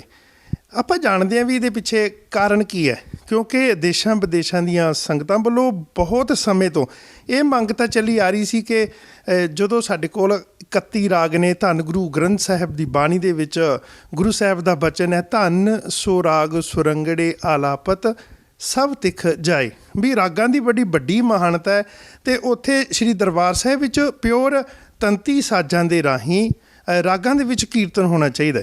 ਆਪਾਂ ਇਸ ਦੀ ਬਾਬਤ ਜਾਣਦੇ ਹਾਂ। ਸਾਡੇ ਨਾਲ doctor Gurnam Singh ji, farmer dean Punjabi university, ਨਾਮ ਦੇ ਆਪਾਂ ਸਾਰੀ ਜਾਣਦੇ ਹਾਂ। ਆਪਾਂ ਇਹਨਾਂ ਤੋਂ ਪੁੱਛਦੇ ਹਾਂ ਵੀ ਇਸ ਜਿਹੜਾ ਉਹਨਾਂ ਦਾ ਫੈਸਲਾ, ਇਹ ਆਦੇਸ਼ ਹੈ, ਇਸ ਨੂੰ ਤੁਸੀਂ ਕਿਵੇਂ ਦੇਖਦੇ ਹੋ? ਡਾਕਟਰ ਸਾਹਿਬ, ਪੰਜਾਬੀ ਲੋਕ ਚੈਨਲ ਵਿੱਚ ਤੁਹਾਡਾ ਸਵਾਗਤ ਹੈ। ਵਾਹਿਗੁਰੂ ਜੀ ਕਾ ਖਾਲਸਾ, ਵਾਹਿਗੁਰੂ ਜੀ ਕਾ ਖਾਲਸਾ, ਵਾਹਿਗੁਰੂ ਜੀ ਕੀ ਫਤਿਹ ਜੀ। ਮੈਂ ਬਹੁਤ ਸ਼ੁਕਰਗੁਜ਼ਾਰ ਹਾਂ ਪੰਜਾਬੀ ਲੋਕ ਚੈਨਲ ਦਾ ਕਿ ਤੁਸੀਂ ਮੈਨੂੰ ਅਵਸਰ ਦੇ ਰਹੇ ਹੋ ਸੰਗਤਾਂ ਨਾਲ ਵਿਚਾਰ ਸਾਂਝੇ ਕਰਨ ਦਾ। ਬੜੀ ਖੁਸ਼ੀ ਦੀ ਗੱਲ ਹੈ, ਅੱਜ ਸਾਨੂੰ ਸਾਰਿਆਂ ਨੂੰ ਬਹੁਤ ਪ੍ਰਸੰਨਤਾ ਹੋਈ ਹੈ ਕਿ ਸਾਡੇ ਜਥੇਦਾਰ ਸ੍ਰੀ ਅਕਾਲ ਤਖਤ ਸਾਹਿਬ ਨੇ ਇੱਕ ਐਲਾਨ ਕੀਤਾ ਹੈ, ਇੱਕ ਆਦੇਸ਼ ਜਾਰੀ ਕੀਤਾ ਹੈ ਸ਼੍ਰੋਮਣੀ ਗੁਰਦੁਆਰਾ ਪ੍ਰਬੰਧਕ ਕਮੇਟੀ ਨੂੰ ਕਿ ਦੇਸ਼ ਵਿਦੇਸ਼ ਦੇ ਸਾਰੇ ਗੁਰਸਿੱਖ, ਸਾਰੇ ਜਿਹੜੇ ਗੁਰਮਤਿ ਸੰਗੀਤ ਦੇ ਪ੍ਰੇਮੀ ਨੇ ਜਾਂ ਜਿਹੜੇ ਲੋਕ ਇਹ ਚਾਹੁੰਦੇ ਨੇ ਕਿ ਸਾਡੀਆਂ ਵਿਰਾਸਤ ਦੀ ਸੰਭਾਲ ਹੋਵੇ, ਉਹਨਾਂ ਸਾਰਿਆਂ ਦੀ ਬੜੀ ਦੇਰ ਤੋਂ ਇਹ ਮੰਗ ਸੀ ਕਿ ਦਰਬਾਰ ਸਾਹਿਬ ਤੋਂ ਤੰਤੀ ਸਾਜ਼ਾਂ ਦੀ ਪਰੰਪਰਾ ਨੂੰ ਉਤਸ਼ਾਹਿਤ ਕੀਤਾ ਜਾਵੇ। ਔਰ ਮੈਨੂੰ ਇਸ ਗੱਲ ਦੀ ਖੁਸ਼ੀ ਹੈ ਕਿ ਜਥੇਦਾਰ ਸਾਹਿਬ ਨੇ ਬਹੁਤ ਵੱਡਾ ਔਰ ਬੜਾ ਸਹੀ ਸਮੇਂ ਦੇ ਉੱਤੇ ਬਹੁਤ ਵਧੀਆ ਇਹ ਇੱਕ ਐਲਾਨ ਤੇ ਅਪੀਲ ਕੀਤੀ ਹੈ ਸ਼੍ਰੋਮਣੀ ਗੁਰਦੁਆਰਾ ਪ੍ਰਬੰਧਕ ਕਮੇਟੀ ਨੂੰ ਕਿ ਉਹ ਤੰਤੀ ਸਾਜ਼ਾਂ ਨੂੰ ਉਤਸ਼ਾਹਿਤ ਕਰੇ ਸ੍ਰੀ ਦਰਬਾਰ ਸਾਹਿਬ ਵਿਖੇ, ਔਰ ਹਾਰਮੋਨੀਅਮ ਦੇ ਬਦਲ ਵਜੋਂ ਅਸੀਂ ਤੰਤੀ ਸਾਜ਼ਾਂ ਨੂੰ ਉਤਸ਼ਾਹਿਤ ਕਰਕੇ ਰਾਗਾਤਮਕ ਪਰੰਪਰਾ ਨੂੰ ਅਸੀਂ ਉਹਨਾਂ ਦੀ ਪੁਨਰ ਸੁਰਜੀਤੀ ਕਰੀਏ। ਆਪਣੇ ਆਪ ਦੇ ਵਿੱਚ ਇੱਕ ਬਹੁਤ ਵੱਡਾ ਸਲਾਹੁਣਯੋਗ ਕਦਮ ਹੈ। ਅਸੀਂ ਜਥੇਦਾਰ ਸਾਹਿਬ ਦੇ ਬਹੁਤ ਬਹੁਤ ਸ਼ੁਕਰਗੁਜ਼ਾਰ ਹਾਂ, ਔਰ ਸਤਿਗੁਰੂ ਅੱਗੇ ਅਸੀਂ ਅਰਦਾਸ ਕਰਦੇ ਹਾਂ ਕਿ ਉਹਨਾਂ ਦਾ ਇਹ ਐਲਾਨ ਔਰ ਉਹਨਾਂ ਦੀ ਜਿਹੜੀ ਅਪੀਲ ਹੈ ਉਹ ਸਾਰਥਕ ਹੋਵੇ ਔਰ ਇਸ ਦੇ ਸਕਾਰਾਤਮਕ ਸਿੱਟੇ ਜਿਹੜੇ ਨੇ ਉਹ ਨਿਕਲਣ। ਜੇ ਅਸੀਂ ਇਹ ਪੁੱਛਣਾ ਹੋਵੇ ਵੀ ਜਿਹੜਾ ਹਾਰਮੋਨੀਅਮ ਹੈ ਸ਼੍ਰੀ ਦਰਬਾਰ ਸਾਹਿਬ ਦੇ ਵਿੱਚ ਕਦੋਂ ਆਉਂਦਾ, ਇਨਵੈਂਟ ਕਦੋਂ ਹੁੰਦਾ? ਪਹਿਲੇ ਤਾਂ ਨੈਚੁਰਲੀ ਸਾਨੂੰ ਸਾਰਿਆਂ ਨੂੰ ਪਤਾ ਹੀ ਹੈ ਵੀ ਉੱਥੇ ਤੰਤੀ ਸਾਜ਼ਾਂ ਦੀ ਹੀ ਵਰਤੋਂ ਹੁੰਦੀ ਸੀਗੀ, ਸਾਡੇ ਪੁਰਖੇ ਤੰਤੀ ਸਾਜ਼ਾਂ ਦੇ ਰਾਹੀਂ ਕੀਰਤਨ ਕਰਦੇ ਰਹੇ। ਹਾਰਮੋਨੀਅਮ ਕਦੋਂ ਆਉਂਦਾ ਸੀ? ਜੇ ਆਪਾਂ ਦੇਖੀਏ ਦਰਬਾਰ ਸਾਹਿਬ ਦੀ ਪਰੰਪਰਾ ਨੂੰ ਤਾਂ 150 ਸਾਲ ਤੋਂ ਹਾਰਮੋਨੀਅਮ ਜਿਹੜਾ ਹੈ ਸਾਡੇ ਇੱਧਰ ਪ੍ਰਚਾਰ ਅਧੀਨ ਆਉਂਦਾ ਹੈ। ਹਾਰਮੋਨੀਅਮ ਮੈਂ ਖੁਦ ਹਾਰਮੋਨੀਅਮ ਨਾਲ ਕੀਰਤਨ ਕਰਦਾ, ਪਰ ਰਾਗਾਤਮਕ ਪਰੰਪਰਾ ਜਿਹੜੀ ਸਾਡੀ ਗੁਰਮਤਿ ਸੰਗੀਤ ਦੀ ਪਰੰਪਰਾ ਹੈ, ਤੁਹਾਨੂੰ ਸਾਰਿਆਂ ਨੂੰ ਪਤਾ ਹੈ ਕਿ 31 ਰਾਗਾਂ ਦੇ ਵਿੱਚ ਸ੍ਰੀ ਗੁਰੂ ਗ੍ਰੰਥ ਸਾਹਿਬ ਦੀ ਸਾਰੀ ਬਾਣੀ ਨੂੰ ਕਲਾਸੀਫਾਈ ਕੀਤਾ ਗਿਆ, ਵਰਗੀਕ੍ਰਿਤ ਕੀਤਾ ਗਿਆ, ਔਰ ਗੁਰੂ ਸਾਹਿਬ ਨੇ ਰਾਗਾਤਮਕ ਕੀਰਤਨ ਚੌਕੀਆਂ ਦਰਬਾਰ ਸਾਹਿਬ ਦੀਆਂ ਦਿੱਤੀਆਂ ਨੇ। ਦਰਬਾਰ ਸਾਹਿਬ ਦੀ ਜਿਹੜੀ ਪਰੰਪਰਾ ਹੈ ਉਹ ਸਾਡੇ ਲਈ ਆਦਰਸ਼ ਹੈ, ਔਰ ਉੱਥੋਂ 3 ਪਹਿਰੇ ਤੋਂ ਲੈ ਕੇ ਰਾਤ ਕਾਨੜੇ ਕਲਿਆਣ ਤੱਕ ਦੀਆਂ ਜਿੰਨੀਆਂ ਕੀਰਤਨ ਚੌਕੀਆਂ ਨੇ ਉਹ ਰਾਗਾਤਮਕ ਨੇ, ਔਰ ਰਾਗਾਤਮਕ ਕੀਰਤਨ ਚੌਕੀਆਂ ਦੇ ਲਈ ਰਾਗਾਤਮਕ ਬਾਣੀ ਦਾ ਗਾਇਨ ਜ਼ਰੂਰੀ ਹੈ ਤਾਂ ਕਿ ਅਸੀਂ ਇਹ ਪਰੰਪਰਾ ਕਿਸੇ ਵਿਅਕਤੀ ਨੇ ਨਹੀਂ, ਗੁਰੂ ਸਾਹਿਬ ਨੇ ਆਪ ਸਥਾਪਿਤ ਕੀਤੀ ਸੀ, ਔਰ ਗੁਰੂ ਨਾਨਕ ਪਾਤਸ਼ਾਹ ਤੋਂ ਇਹ ਪਰੰਪਰਾ ਸਥਾਪਿਤ ਹੋਈ, ਔਰ ਗੁਰੂ ਅਰਜਨ ਪਾਤਸ਼ਾਹ ਨੇ ਇਸ ਦਾ ਜਿਹੜਾ ਪ੍ਰਚਲਨ ਹੈ ਸ੍ਰੀ ਹਰਿਮੰਦਰ ਸਾਹਿਬ ਸ੍ਰੀ ਦਰਬਾਰ ਸਾਹਿਬ ਵਿਖੇ ਇਹ ਕੀਤਾ। ਹੁਣ ਜਦੋਂ ਜਥੇਦਾਰ ਸਾਹਿਬ ਇਹ ਗੱਲ ਕਰ ਰਹੇ ਨੇ ਤਾਂ ਉਹਨਾਂ ਦਾ ਮਕਸਦ ਇਹੀ ਹੈ ਕਿ ਉਹ ਰਾਗਾਤਮਕ ਪਰੰਪਰਾ ਦੀ ਪੁਨਰ ਸੁਰਜੀਤੀ ਹੋਵੇ, ਕਿਉਂਕਿ ਤੰਤੀ ਸਾਜ਼ ਦਾ ਇੱਕ ਮਾਧਿਅਮ ਨੇ ਉਸ ਰਾਗਾਤਮਕ ਪਰੰਪਰਾ ਨੂੰ ਪੁਨਰ ਸੁਰਜੀਤ ਕਰਨ ਦਾ। ਇਸੇ ਕਰਕੇ ਹੀ ਅਸੀਂ ਬਦਲ ਚਾਹੁੰਦੇ ਹਾਂ ਇਸ ਦਾ, ਔਰ ਇਸ ਲਈ ਸਮਾਂ ਲੱਗੇਗਾ। ਜਥੇਦਾਰ ਸਾਹਿਬ ਨੇ ਬਹੁਤ ਅੱਛੀ ਗੱਲ ਕੀਤੀ ਹੈ ਕਿ ਇਹ ਕੋਈ ਰਾਤੋਂ ਰਾਤ ਨਹੀਂ ਹੋ ਜਾਣਾ, ਇਹ ਤਾਂ ਸਾਡੀ ਇੱਕ ਭਾਵਨਾ ਹੈ, ਸਾਡੀ ਖਾਹਿਸ਼ ਹੈ ਕਿ ਅਸੀਂ ਇਸ ਨੂੰ ਕਰ ਸਕੀਏ। ਕਿਉਂਕਿ ਆਉਣ ਵਾਲੀ ਜਿਹੜੀ ਜਨਰੇਸ਼ਨ ਹੈ, ਸਾਡੇ ਜਿਹੜੇ ਬੱਚੇ ਨੇ ਉਹ ਬਹੁਤ ਇਮਾਨਦਾਰ ਨੇ, ਔਰ ਬੜੀ ਇਮਾਨਦਾਰੀ ਦੇ ਨਾਲ ਬਹੁਤ ਲਗਨ ਦੇ ਨਾਲ ਦੇਸ਼ ਵਿਦੇਸ਼ ਦੇ ਵਿੱਚ ਉਹ ਤੰਤੀ ਸਾਜ਼ ਸਿੱਖ ਰਹੇ ਨੇ, ਔਰ ਸਾਡਾ ਰਬਾਬ ਸਿੱਖ ਰਹੇ ਨੇ, ਸਰੰਦਾ, ਤਾਊਸ, ਦਿਲਰਬਾ। ਆਉਣ ਵਾਲੇ ਸਮੇਂ ਉਹਨਾਂ ਨੇ ਸਾਨੂੰ ਰਿਪਲੇਸ ਕਰਨਾ, ਸਾਨੂੰ ਕੀਰਤਨੀਆਂ ਨੂੰ ਰਿਪਲੇਸ ਕਰਨਾ। ਇੱਥੇ ਮੈਂ ਇਹ ਵੀ ਗੱਲ ਕਹਿਣਾ ਚਾਹਾਂਗਾ ਕਿ ਸਾਡੇ ਹੁਣ ਦੇ ਕੀਰਤਨੀਏ ਬਹੁਤ ਸੁਰੀਲਾ ਕੀਰਤਨ ਕਰ ਰਹੇ ਨੇ, ਬਹੁਤ ਮਿਹਨਤ ਕਰਕੇ ਉਹ ਇਸ ਮੁਕਾਮ 'ਤੇ ਪਹੁੰਚਦੇ ਨੇ ਕਿ ਸ੍ਰੀ ਦਰਬਾਰ ਸਾਹਿਬ ਵਿੱਚ ਉਹ ਕੀਰਤਨ ਕਰਨ, ਔਰ ਉਹ ਕੀਰਤਨ ਵੀ ਸਾਡੇ ਜਿਹੜੇ ਮਿਸ਼ਨਰੀ ਕਾਲਜ ਨੇ, ਸਾਡੀਆਂ ਟਕਸਾਲਾਂ ਨੇ, ਉੱਥੋਂ ਦੇ ਵਿਦਿਆਰਥੀ ਨੇ, ਬਹੁਤ ਹੋਣਹਾਰ ਨੇ। ਸਾਨੂੰ ਉਹਨਾਂ ਦੇ ਕੋਲੋਂ ਪੂਰਨ ਆਸ ਹੈ ਕਿ ਉਹ ਵੀ ਇਹਨਾਂ ਤੰਤੀ ਸਾਜ਼ ਵਾਲਿਆਂ ਨੂੰ ਪੂਰਨ ਉਤਸ਼ਾਹਿਤ ਕਰਨਗੇ, ਔਰ ਖੁਦ ਵੀ ਇਸ ਪਾਸੇ ਉਹ ਆਉਣਗੇ। ਔਰ ਇਹਦੇ ਲਈ ਸ਼੍ਰੋਮਣੀ ਗੁਰਦੁਆਰਾ ਪ੍ਰਬੰਧਕ ਕਮੇਟੀ ਨੂੰ ਵੀ ਮੇਰੀ ਅਪੀਲ ਹੈ ਕਿ ਅਸੀਂ ਤੰਤੀ ਸਾਜ਼ਾਂ ਦੇ ਉਹ ਇੰਸਟੀਟਿਊਸ਼ਨਸ ਜਿਹੜੇ ਨੇ ਨਹੀਂ ਸਥਾਪਿਤ ਕਰ ਸਕੇ। ਇਸ ਲਈ ਜ਼ਰੂਰੀ ਇਹ ਹੈ ਕਿ ਇਹ ਕੋਈ 1 ਜਾਂ 2 ਸਾਲਾਂ ਦੀ ਗੱਲ ਨਹੀਂ, ਸਾਨੂੰ ਹੋ ਸਕਦਾ ਇਹਦੇ ਲਈ ਬਹੁਤ ਸਾਰੇ ਸਾਲ ਲੱਗ ਜਾਣ, ਪਰ ਕੋਈ ਤੰਤੀ ਸਾਜ਼ ਸਿਖਾਉਣ ਵਾਲੇ, ਹਾਂਜੀ ਤੰਤੀ ਸਾਜ਼ ਸਿਖਾਉਣ ਵਾਲੇ ਜਿਹੜੀ ਐਸੀ ਸੰਸਥਾਵਾਂ ਨੇ ਉਹ ਜ਼ਰੂਰ ਸ਼੍ਰੋਮਣੀ ਗੁਰਦੁਆਰਾ ਪ੍ਰਬੰਧਕ ਕਮੇਟੀ ਉਹ ਸਥਾਪਿਤ ਕਰੇ। ਸਾਡੇ ਕੋਲ ਇਸ ਵੇਲੇ ਇੱਕੋ ਸੰਸਥਾ ਜਿਹੜੀ ਹੈ ਜਿਹਦਾ ਨਾਮ ਹੁਣ ਪਦਮ ਸ਼੍ਰੀ ਪ੍ਰੋਫੈਸਰ ਕਰਤਾਰ ਸਿੰਘ ਗੁਰਮਤਿ ਸੰਗੀਤ ਅਕੈਡਮੀ ਅਨੰਦਪੁਰ ਸਾਹਿਬ ਰੱਖ ਦਿੱਤਾ ਗਿਆ। ਹੁਣ ਉੱਥੇ ਵੀ ਸਾਨੂੰ ਬਹੁਤ ਅੱਛੇ ਪ੍ਰਬੰਧ ਕਰਨ ਦੀ ਜ਼ਰੂਰਤ ਹੈ ਤਾਂ ਕਿ ਅਸੀਂ ਕੀਰਤਨੀਆਂ ਦੀ ਇੱਕ ਵੱਡੀ ਫਸਲ ਤੰਤੀ ਸਾਜ਼ਾਂ ਵਾਲੀ ਤਿਆਰ ਕਰ ਸਕੀਏ, ਜਿਹੜੀ ਦਰਬਾਰ ਸਾਹਿਬ ਦੇ ਵਿੱਚ ਹਾਰਮੋਨੀਅਮ ਦੇ ਬਦਲ ਵਜੋਂ ਤੰਤੀ ਸਾਜ਼ ਉੱਤੇ ਲਾਗੂ ਕਰਨ ਦੀ ਜੋ ਅਪੀਲ ਜਥੇਦਾਰ ਸਾਹਿਬ ਨੇ ਕੀਤੀ ਹੈ ਉਹ ਸੱਚ ਹੋ ਸਕੇ। ਔਰ ਜੋ ਖੁਸ਼ੀ ਦੀ ਲਹਿਰ ਅੱਜ ਸਾਰੇ ਪੰਥ ਵਿੱਚ, ਪ੍ਰਸੰਨਤਾ ਦੀ ਲਹਿਰ, ਮੈਨੂੰ ਬਹੁਤ ਸਾਰੇ ਫੋਨ ਆ ਰਹੇ ਨੇ, ਬਹੁਤ ਸਾਰੇ ਲੋਕ ਜਥੇਦਾਰ ਸਾਹਿਬ ਨੂੰ ਮੈਸੇਜ ਭੇਜ ਰਹੇ ਨੇ, ਔਰ ਇਹ ਨਹੀਂ ਕਿ, ਪਰ ਇਸ 'ਤੇ ਮੈਂ ਇੱਕ ਹੋਰ ਸਾਰਿਆਂ ਨੂੰ ਬੇਨਤੀ ਜ਼ਰੂਰ ਕਰਾਂਗਾ ਕਿ ਇਸ ਖਾਹਿਸ਼ ਨੂੰ, ਇਸ ਐਲਾਨ ਨੂੰ, ਇਸ ਅਪੀਲ ਨੂੰ ਨਕਾਰਾਤਮਕ ਤਰੀਕੇ ਨਾਲ ਨਾ ਲਿਆ ਜਾਵੇ ਕਿ ਕਿਤੇ ਇਹ ਜੋ ਵਰਤਮਾਨ ਕੀਰਤਨ ਹੋ ਰਿਹਾ, ਸਮਕਾਲੀ ਕੀਰਤਨ ਹੋ ਰਿਹਾ, ਵੀ ਇਹ ਉਸ ਦਾ ਕੋਈ ਬਦਲ ਅਸੀਂ ਦੇਣਾ ਚਾਹੁੰਦੇ। ਉਹ ਕੀਰਤਨ ਵੀ ਬਹੁਤ ਅੱਛਾ ਹੋ ਰਿਹਾ, ਪਰ ਅਸੀਂ ਚਾਹੁੰਦੇ ਹਾਂ ਕਿ ਗੁਰੂ ਦੀ ਜੋ ਵਿਰਾਸਤ ਹੈ, ਗੁਰੂ ਦੇ ਜਿਹੜੇ ਸਾਜ਼ ਨੇ, ਗੁਰੂ ਦੇ ਜਿਹੜੇ ਰਾਗ ਨੇ, ਉਹ ਪੁਨਰ ਸੁਰਜੀਤ ਹੋਣ, ਔਰ ਦਰਬਾਰ ਸਾਹਿਬ ਵਰਗੀ ਪਰੰਪਰਾ ਤੋਂ, ਕਿਉਂਕਿ ਸਾਨੂੰ ਦੂਸਰੀਆਂ ਕੌਮਾਂ ਜਿਹੜੀਆਂ ਨੇ, ਚਾਹੇ ਵੈਸਟਰਨ ਮਿਊਜ਼ਿਕ ਵਾਲੇ ਨੇ ਜਾਂ ਦੂਸਰੇ ਲੋਕ ਨੇ, ਉਹ ਸਾਨੂੰ ਇਸ ਗੱਲ ਦੇ ਉੱਤੇ ਹਮੇਸ਼ਾ ਆਗਾਹ ਕਰਦੇ ਨੇ ਕਿ ਤੁਹਾਡੀ ਰਬਾਬ ਕਿੱਥੇ ਹੈ, ਤੁਹਾਡੇ ਰਾਗ ਕਿੱਥੇ ਨੇ। ਔਰ ਅਗਰ ਅਸੀਂ ਜੇ ਹੁਣ ਇਸ ਵੇਲੇ ਅਸੀਂ ਜਦੋਂ ਕਿ ਲਾਈਵ ਕੀਰਤਨ ਪ੍ਰਸਾਰਣ ਹੋ ਰਿਹਾ, ਔਰ ਸਾਡੇ ਸਾਰਿਆਂ ਦਾ ਫਰਜ਼ ਬਣਦਾ ਸੀ, ਜਥੇਦਾਰ ਸਾਹਿਬ ਨੇ ਬਹੁਤ ਵਧੀਆ ਇਹ ਜਿਹੜਾ ਹੈ ਸਟੈਪ ਲਿਆ, ਔਰ ਮੈਂ ਉਹਨਾਂ ਦਾ ਤਾਂ ਬਹੁਤ ਬਹੁਤ ਧੰਨਵਾਦ ਕਰਦਾ। ਔਰ ਮੈਂ ਚਾਹੁੰਦਾ ਕਿ ਗੁਰੂ ਰਾਮਦਾਸ ਪਾਤਸ਼ਾਹ ਜਥੇਦਾਰ ਸਾਹਿਬ ਔਰ ਸ਼੍ਰੋਮਣੀ ਕਮੇਟੀ ਨੂੰ ਬਲ ਬੁੱਧੀ ਸਮਰੱਥਾ ਸ਼ਕਤੀ ਬਖਸ਼ਣ ਤਾਂ ਕਿ ਇਸ ਅਪੀਲ ਨੂੰ, ਇਸ ਐਲਾਨ ਨੂੰ ਅਸੀਂ ਇੰਪਲੀਮੈਂਟ ਕਰ ਸਕੀਏ, ਔਰ ਸਾਰੇ ਕੀਰਤਨੀਆਂ ਨੂੰ ਵੀ ਸਤਿਗੁਰੂ ਆਪ ਜਿਹੜਾ ਹੈ ਉਹਨਾਂ ਨੂੰ ਸ਼ਕਤੀ ਬਖਸ਼ਣ ਤਾਂ ਕਿ ਉਹ ਵੀ ਤੰਤੀ ਸਾਜ਼ਾਂ ਨੂੰ ਅਡਾਪਟ ਕਰਕੇ ਇੱਕ ਨਵੀਂ ਜਿਹੜੀ ਗੁਰਮਤਿ ਸੰਗੀਤ ਚੇਤਨਾ ਦੀ ਜਿਹੜੀ ਲਹਿਰ ਹੈ ਉਹ ਪੁਨਰ ਸੁਰਜੀਤ ਕਰ ਸਕਣ। ਆਮ ਕਰਕੇ ਨਾ ਰਾਗੀ ਸਿੰਘ ਇਹ ਸਵਾਲ ਕਰਦੇ ਆ ਵੀ ਇਹ ਰਾਗਾਂ ਨੂੰ ਅੱਜ ਕੱਲ੍ਹ ਲੋਕੀ ਸੁਣਦੇ ਨਹੀਂ ਹੈ, ਤੇ ਤੁਸੀਂ ਇਹਦੇ ਬਾਰੇ ਦੱਸੋਗੇ ਵੀ ਇਹ ਲੋਕਾਂ ਦੇ ਅੰਦਰ ਕਹਿੰਦੇ ਚੇਸਟਾ ਉਨੀ ਰਹਿ ਨਹੀਂ ਗਈ ਹੈ ਵੀ ਅਸੀਂ ਰਾਗ ਸੁਣੀਏ। ਲੋਕੀ ਫਿਲਮੀ ਟਿਊਨਾਂ ਜ਼ਿਆਦਾ ਪਸੰਦ ਕਰਦੇ ਆ, ਈਵਨ ਕਿ ਲੋਕੀ ਅੱਜ ਕੱਲ੍ਹ ਕੰਪਲੇਂਟਸ ਵੀ ਕਰਦੇ ਆ ਵੀ ਸ਼੍ਰੀ ਦਰਬਾਰ ਸਾਹਿਬ ਵਿਖੇ ਵੀ ਫਿਲਮੀ ਟਿਊਨਾਂ ਦਾ ਕੀਰਤਨ ਹੁੰਦਾ ਹੈ। ਇਹਦੇ ਬਾਰੇ ਤੁਹਾਡਾ ਪਹਿਲੀ ਤਾਂ ਗੱਲ ਮੈਂ ਤੁਹਾਡੇ ਸਵਾਲ ਦੀ ਜਿਹੜਾ ਇਹ ਜਵਾਬ ਦੇਣਾ ਚਾਹਾਂਗਾ ਕਿ ਰਾਗ ਧਨ ਸੋ ਰਾਗ ਸੁਰੰਗੜੇ ਅਲਾਪਤ ਸਭ ਤਿਖ ਜਾਏ, ਸਭਨਾ ਰਾਗਾਂ ਵਿੱਚ ਸੋ ਭਲਾ ਪਾਏ ਜਿਤ ਵਸਿਆ ਮਨ ਆਏ। ਅਸੀਂ ਰਾਗ ਦਾ ਪ੍ਰਦਰਸ਼ਨ ਨਹੀਂ ਕਰਨਾ, ਰਾਗ ਦੀ ਪ੍ਰਸਤੁਤੀ ਨਹੀਂ ਕਰਨੀ, ਅਸੀਂ ਤੇ ਸ਼ਬਦ ਪ੍ਰਧਾਨ ਜਿਹੜਾ ਕੀਰਤਨ ਕਰਨਾ, ਪਰ ਉਹ ਰਾਗਾਤਮਕ ਕੀਰਤਨ ਕਰਨਾ ਜਿਸ ਰਾਗ ਵਿੱਚ ਗੁਰੂ ਪਾਤਸ਼ਾਹ ਨੇ ਨਿਰਧਾਰਤ ਰਾਗ ਵਿੱਚ ਲਿਖਿਆ, ਉਸ ਰਾਗ ਵਿੱਚ ਅਸੀਂ ਉਹਦਾ ਗਾਇਨ ਕਰਨਾ। ਰਾਗ ਜੰਗ ਨਹੀਂ ਕਰਨਾ, ਰਾਗ ਦਾ ਕਲਾਤਮਕ ਪ੍ਰਦਰਸ਼ਨ ਨਹੀਂ ਕਰਨਾ। ਜਦੋਂ ਅਸੀਂ ਰਾਗ ਦਾ ਕਲਾਤਮਕ ਪ੍ਰਦਰਸ਼ਨ ਕਰਦੇ ਹਾਂ ਤਾਂ ਸੰਗਤ ਉਸ ਨੂੰ ਪਸੰਦ ਨਹੀਂ ਕਰਦੀ, ਪਰ ਜਦੋਂ ਅਸੀਂ ਉਸੇ ਰਾਗ ਦੇ ਵਿੱਚ ਅਸੀਂ ਸ਼ਬਦ ਦਾ ਸਹਿਜ ਨਾਲ ਬੜੇ ਸਮਰਪਣ ਦੇ ਨਾਲ ਕੀਰਤਨ ਕਰਦੇ ਹਾਂ ਤੇ ਸੰਗਤ ਉਸ ਨੂੰ ਪਸੰਦ ਕਰਦੀ ਹੈ। ਸਾਨੂੰ ਤਾਂ ਕੋਈ ਮੈਨੂੰ ਘੱਟੋ ਘੱਟ ਦੁਨੀਆ ਵਿੱਚ ਐਸੀ ਕੋਈ ਸੰਗਤ ਨਹੀਂ ਮਿਲੀ ਜਿਹੜੀ ਇਹ ਕਹਿੰਦੀ ਹੋਵੇ ਕਿ ਤੁਸੀਂ ਰਾਗਾਂ ਵਿੱਚ ਕੀਰਤਨ ਨਾ ਕਰੋ, ਪਰ ਅਸੀਂ ਸ਼ਬਦ ਪ੍ਰਧਾਨ ਗਾਇਕੀ ਸਾਰੇ ਗਾਉਂਦੇ ਹਾਂ। ਇੱਥੇ ਵੀ ਹੁਣ ਤੁਸੀਂ ਵੇਖ ਰਹੇ ਹੋ USA ਜਾਂ ਹੋਰ ਲੋਕਾਂ ਦੇ ਕਿੰਨੇ ਹੀ ਕੀਰਤਨ ਦਰਬਾਰ ਹੋ ਰਹੇ ਨੇ, ਭਾਰਤ ਦੇ ਵਿੱਚ ਬਹੁਤ ਸਾਰੇ ਕੀਰਤਨ ਦਰਬਾਰ ਹੋਏ। ਇਹ ਉਸੇ ਦਾ ਹੀ ਉਹ ਫਲੀਭੂਤ ਹੋਇਆ, ਸਾਡੇ ਸਾਰਿਆਂ ਦੀ ਮਿਹਨਤ ਜਿਹੜੀ ਹੈ ਉਹ ਫਲੀਭੂਤ ਹੋ ਕੇ ਇਹ ਰਿਜ਼ਲਟ ਸਾਡੇ ਸਾਹਮਣੇ ਆ ਰਿਹਾ ਹੈ। ਜਿੱਥੋਂ ਤੱਕ ਗੱਲ ਹੁਣ ਇਹ ਹੈ ਕਿ ਫਿਲਮੀ ਟਿਊਨਾਂ ਦੇ ਕੀਰਤਨ ਹੈ, ਇਹਦੇ ਲਈ ਸਾਡੀਆਂ ਸੰਸਥਾਵਾਂ ਔਰ ਅਸੀਂ ਸਾਰੇ ਕਿਤੇ ਨਾ ਕਿਤੇ ਸਾਨੂੰ ਇਹ ਲੱਗਦਾ ਹੈ ਕਿ ਅਸੀਂ ਆਪਣੇ ਕੀਰਤਨੀਆਂ ਨੂੰ ਉਹ ਸਮੱਗਰੀ ਪ੍ਰਦਾਨ ਨਹੀਂ ਕਰ ਸਕੇ। ਬਤੌਰ ਅਧਿਆਪਕ ਗੁਰਮਤਿ ਸੰਗੀਤ ਦਾ ਇੱਕ ਮਾੜਾ ਜਿਹਾ ਸੇਵਕ ਹੋਣ ਦੇ ਨਾਤੇ ਮੈਂ ਜ਼ਰੂਰ ਗੱਲ ਕਹਾਂਗਾ ਕਿ ਇਹਦੇ ਵਿੱਚ ਸਾਡੇ ਸੁਰੀਲੇ ਕੀਰਤਨੀਆਂ ਦਾ ਕੋਈ ਦੋਸ਼ ਨਹੀਂ, ਇਹਦੇ ਵਿੱਚ ਸਾਡੇ ਜਿਹੜੇ ਸੁਰੀਲੇ ਸਾਡੇ ਵਿਦਿਆਰਥੀ ਨੇ ਜਿਹੜੇ ਇਸ ਵੇਲੇ ਬਹੁਤ ਅੱਛਾ ਕੀਰਤਨ ਕਰ ਰਹੇ ਉਹਨਾਂ ਦਾ ਕੋਈ ਦੋਸ਼ ਨਹੀਂ। ਸਾਡੀਆਂ ਤੁਸੀਂ ਦੋ ਸੰਗਤ ਦਾ ਮੰਨਦੇ ਸੰਸਥਾਵਾਂ, ਸਾਡੀਆਂ ਜਿਹੜੀਆਂ ਸੰਸਥਾਵਾਂ ਨੇ, ਅਸੀਂ ਐਸੀਆਂ ਸੰਸਥਾਵਾਂ ਪੈਦਾ ਨਹੀਂ ਕਰ ਸਕੇ ਕਿ ਗੁਰਮਤਿ ਸੰਗੀਤ ਰਚਨਾਵਾਂ ਅਸੀਂ ਉਹਨਾਂ ਨੂੰ ਸਿਖਾ ਸਕੀਏ। ਕਿਉਂਕਿ ਔਰ ਉਹਨਾਂ ਨੂੰ ਬੇਨਤੀ ਕਰਾਂਗਾ ਕਿ ਬਜਾਏ ਫਿਲਮੀ ਧੁਨਾਂ ਵੱਲ ਵੇਖਣ ਦੇ, ਬਜਾਏ ਗਜ਼ਲ ਗਾਇਕਾਂ ਵੱਲ ਵੇਖਣ ਦੇ, ਆਪਣੇ ਰਾਗੀਆਂ ਨੂੰ ਆਪਣਾ ਰੋਲ ਮਾਡਲ ਬਣਾਓ, ਉਹਨਾਂ ਦੀਆਂ ਕੰਪੋਜੀਸ਼ਨਸ ਨੂੰ ਅਪਣਾਓ ਤਾਂ ਕਿ ਉਹਨਾਂ ਦੀਆਂ ਕੰਪੋਜੀਸ਼ਨਾਂ ਨੂੰ ਤੁਸੀਂ ਜਦੋਂ ਗਾਓਗੇ ਉਹਨਾਂ 'ਚ ਤੁਹਾਨੂੰ ਸ਼ਬਦ ਦੀ ਖੁਸ਼ਬੂ ਆਏਗੀ। ਸ਼ਬਦ ਕੀਰਤਨ ਜਿਹੜਾ ਹੈ ਉਸ ਅੰਗ ਦੀ ਜਿਹੜੀ ਜ਼ਮੀਨ ਹੈ ਉਹ ਤੁਹਾਡੀ ਬਣੇਗੀ ਔਰ ਫਿਲਮੀ ਧੁਨ ਵੱਲ ਤੁਹਾਡਾ ਧਿਆਨ ਹੀ ਨਹੀਂ ਜਾਏਗਾ। ਔਰ ਇਹ ਜਿਹੜਾ ਫਿਲਮੀ ਧੁਨਾਂ 'ਤੇ ਕੀਰਤਨ ਜੇ ਹੋ ਰਿਹਾ ਹੈ, ਜਿੰਨਾ ਵੀ ਹੋ ਰਿਹਾ ਹੈ, ਉਹ ਇਹ ਤਾਂ ਸਰਾਹਨੀय ਤਾਂ ਹੈ ਹੀ ਨਹੀਂ, ਪਰ ਸਾਨੂੰ ਇੰਨਾ ਜ਼ਿਆਦਾ ਵਧੀਆ ਜਿਹੜਾ ਕੀਰਤਨ ਹੈ, ਕੀਰਤਨ ਰਚਨਾਵਾਂ ਸਾਨੂੰ ਤਿਆਰ ਕਰਕੇ ਇਹਨਾਂ ਨੂੰ ਸਿਖਾਉਣੀਆਂ ਚਾਹੀਦੀਆਂ ਨੇ ਕਿ ਦਰਬਾਰ ਸਾਹਿਬ ਦੇ ਵਿੱਚ ਸ਼ਬਦ ਕੀਰਤਨ ਅੰਗ ਔਰ ਰਾਗਾਤਮਕ ਅੰਗ ਤੰਤੀ ਸਾਜ਼ ਇਹਨਾਂ ਦੀ ਪੁਨਰ ਸੁਰਜੀਤੀ ਹੋਵੇ ਔਰ ਇਹਨਾਂ ਦਾ ਪ੍ਰਚਲਨ ਹੋਵੇ। ਇਹੀ ਭਾਵਨਾ ਇਸ ਵੇਲੇ ਸਾਰੇ ਪੰਥ ਦੀ ਹੈ, ਵਿਸ਼ਵ ਵਿੱਚ ਵਸਦੇ ਸਿੱਖਾਂ ਦੀ ਹੈ ਔਰ ਸ਼੍ਰੋਮਣੀ ਗੁਰਦੁਆਰਾ ਪ੍ਰਬੰਧਕ ਕਮੇਟੀ ਵੀ ਇਸ ਨੂੰ ਇੰਪਲੀਮੈਂਟ ਕਰਨ ਵਿੱਚ ਹੈ, ਕਿਉਂਕਿ ਸ਼੍ਰੋਮਣੀ ਗੁਰਦੁਆਰਾ ਪ੍ਰਬੰਧਕ ਕਮੇਟੀ ਖੁਦ ਰਾਗ ਦਰਬਾਰ ਵੀ ਕਰ ਰਹੀ ਹੈ, ਪੜਤਾਲ ਦਰਬਾਰ ਵੀ ਉੱਥੋਂ ਗੁਰੂ ਰਾਮਦਾਸ ਪਾਤਸ਼ਾਹ ਦੇ ਪ੍ਰਕਾਸ਼ ਪੁਰਬ 'ਤੇ ਹੋ ਰਹੇ ਨੇ।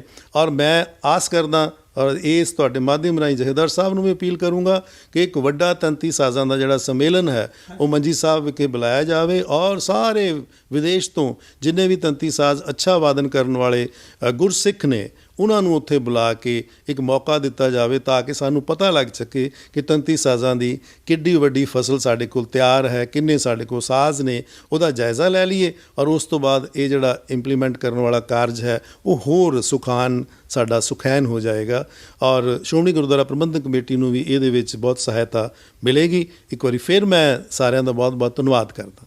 ਇਹ ਸਵਾਲ ਸੀਗਾ ਵੀ ਜਿਹੜੇ ਰਾਗੀ ਸਿੰਘ ਹੁਣ ਕੀਰਤਨ ਕਰਦੇ ਆ, ਕੀ ਤੁਹਾਨੂੰ ਲੱਗਦਾ ਵੀ ਉਹਨਾਂ ਨੂੰ ਕੋਈ ਔਖ ਆਏਗੀ ਇਸ ਮਸਲੇ? ਸਾਡੇ ਜਿਹੜੇ ਕੀਰਤਨੀਏ ਨੇ ਮੈਂ ਪੂਰਾ ਆਸਵੰਦ ਹਾਂ ਕਿ ਉਹਨਾਂ ਨੂੰ ਇਸ ਦੇ ਮਾਮਲੇ ਵਿੱਚ ਕੋਈ ਔਖ ਨਹੀਂ ਆਏਗੀ। ਥੋੜ੍ਹਾ ਜਿਹਾ ਉਹਨਾਂ ਨੂੰ ਸਵਿਚ ਓਵਰ ਕਰਨਾ ਪਏਗਾ ਹਾਰਮੋਨੀਅਮ ਤੋਂ, ਉਹਨਾਂ ਨੂੰ ਉਨੀ ਹੀ ਔਖ ਆਏਗੀ ਜਿੰਨੀ ਮੈਨੂੰ ਔਖ ਆਏਗੀ। ਮੈਂ ਖੁਦ ਵੀ ਹਾਰਮੋਨੀਅਮ 'ਤੇ ਗਾਉਂਦਾ, ਵੈਸੇ ਤੰਤੀ ਸਾਜ਼ਾਂ ਦੇ ਉੱਤੇ ਦਰਬਾਰ ਸਾਹਿਬ ਦੇ ਅਸੀਂ ਉਮੀਦ ਕਰਦੇ ਹਾਂ ਵੀ ਹੁਣ ਤੁਸੀਂ ਹਾਰਮੋਨੀਅਮ ਯੂਜ਼ ਨਹੀਂ ਕਰੋ। ਅਸੀਂ ਵੀ ਹਾਰਮੋਨੀਅਮ ਦਾ ਯੂਜ਼ ਘਟਾਵਾਂਗੇ ਔਰ ਅਸੀਂ ਵੀ ਸਾਰੇ ਲੋਕ ਮੈਂ ਖੁਦ ਪਹਿਲਾਂ ਤਾਊਸ ਦੇ ਨਾਲ ਉੱਥੇ ਕੀਰਤਨ ਕਰਕੇ ਆਇਆ, ਔਰ ਹੋਰ ਸਾਰੇ ਲੋਕ ਵੀ ਜਿਹੜੇ ਸਾਡੇ ਕੀਰਤਨੀਏ ਨੇ ਉਹਨਾਂ ਨੇ ਵੀ ਉੱਥੇ ਕੀਰਤਨ ਤੰਤੀ ਸਾਜ਼ਾਂ ਨਾਲ ਕੀਤਾ। 2005 ਵਿੱਚ ਜਦੋਂ ਤੰਤੀ ਸਾਜ਼ ਪੁਨਰ ਸੁਰਜੀਤ ਕੀਤੇ ਤਾਂ ਉਸ ਵੇਲੇ ਵੀ ਅਸੀਂ ਉੱਥੇ ਜਿਹੜੇ ਇਹ ਹਾਰਮੋਨੀਅਮ ਨੂੰ ਛੱਡ ਕੇ ਤੰਤੀ ਸਾਜ਼ਾਂ ਨਾਲ ਕੀਰਤਨ ਕੀਤਾ। ਇਹ ਰਾਤੋਂ ਰਾਤ ਨਹੀਂ ਹੋਣਾ ਜਿਵੇਂ ਸਿੰਘ ਸਾਹਿਬ ਨੇ ਕਿਹਾ। ਇਸ ਦੇ ਲਈ ਸਾਨੂੰ ਜਿਸ ਕੰਮ ਨੂੰ ਸਦੀਆਂ ਪਹਿਲਾਂ ਅਸੀਂ ਵਿਸਾਰ ਦਿੱਤਾ ਉਸ ਨੂੰ ਪੁਨਰ ਸੁਰਜੀਤ ਕਰਨ ਦੇ ਲਈ ਮੈਂ ਸਦੀਆਂ ਤਾਂ ਨਹੀਂ ਪਰ ਕੁਝ ਸਾਲ ਤਾਂ ਲੱਗਣਗੇ ਨਾ। ਤਾਂ ਉਹ ਕੁਝ ਸਾਲ ਸਾਨੂੰ ਦਿਓ ਤਾਂ ਕਿ ਅਸੀਂ ਸਾਰੇ ਤਿਆਰੀ ਕਰਕੇ ਮੁੜ ਕੇ ਉੱਥੇ ਤੰਤੀ ਸਾਜ਼ਾਂ ਨੂੰ ਪੁਨਰ ਸੁਰਜੀਤ ਕਰ ਸਕੀਏ। ਔਰ ਹਾਰਮੋਨੀਅਮ ਇਹ ਵੀ ਨਹੀਂ ਕਿ ਹਾਰਮੋਨੀਅਮ ਕੋਈ ਐਡਾ ਕੋਈ ਬਹੁਤ ਨਖਿੱਧ ਸਾਜ਼ ਹੈ ਕਿ ਉਸ ਨੂੰ ਬਿਲਕੁਲ ਹੀ ਆਪਾਂ ਇਗਨੋਰ ਕਰ ਦਈਏ। ਉਹ ਇੰਸਟਰੂਮੈਂਟ ਵੀ ਅਜੇ ਚੱਲੇਗਾ ਔਰ ਬਹੁਤ ਸਾਰੇ ਜਿਹੜੇ ਕਿ ਗੁਰਮਤਿ ਸੰਗੀਤ ਵਿੱਚ ਪ੍ਰਵੇਸ਼ ਕਰਦੇ ਨੇ, ਕੀਰਤਨ ਦੀ ਸਿਖਲਾਈ ਕਰਦੇ ਨੇ, ਉਹਨਾਂ ਦੇ ਲਈ ਸੁਖੈਨ ਤਰੀਕੇ ਦੇ ਨਾਲ ਰਾਗਾਤਮਕ ਇਸ ਗੁਰਮਤਿ ਸੰਗੀਤ ਵੱਲ ਆਉਣ ਦਾ ਇੱਕ ਜ਼ਰੀਆ ਵੀ, ਮਾਧਿਅਮ ਵੀ ਹੈ। ਔਰ ਉਹ ਵੀ ਹੋਣਾ ਚਾਹੀਦਾ। ਪਰ ਦਰਬਾਰ ਸਾਹਿਬ ਤੋਂ ਜਦੋਂ ਇਹ ਹੋ ਜਾਏਗਾ ਫਿਰ ਉਸ ਆਦਰਸ਼ ਜਗ੍ਹਾ ਤੋਂ ਸਾਰੇ ਲੋਕੀ ਇਸ ਨੂੰ ਅਪਣਾ ਲੈਣਗੇ ਔਰ ਇਹ ਸਾਡੇ ਸਾਰਿਆਂ ਦੀ ਮੰਗ ਵੀ ਸੀ। ਕਿ ਆਮ ਵੀ ਹੈ ਵੀ ਸ਼੍ਰੋਮਣੀ ਕਮੇਟੀ ਨੇ ਇਹ ਕਹਿ ਦਿੱਤਾ ਸ਼੍ਰੀ ਜਥੇਦਾਰ ਸਾਹਿਬ ਨੇ ਵੀ ਤੁਸੀਂ ਇਹ ਕੰਮ ਕਰੋ, ਤੰਤੀ ਸਾਜ਼ਾਂ ਨੂੰ ਪੁਨਰ ਸੁਰਜੀਤ ਕਰੋ। ਪਰ ਕੀ ਇਸ ਦੇ ਵਾਸਤੇ ਉਹਨਾਂ ਕੋਲ ਕੋਈ ਯੂਨੀਵਰਸਿਟੀ, ਕਾਲਜ ਵਗੈਰਾ ਹੈਗੇ ਆ ਜਿੱਥੇ ਅਜਿਹੇ ਵਿਦਿਆਰਥੀ ਪੈਦਾ ਹੋ ਸਕਣ?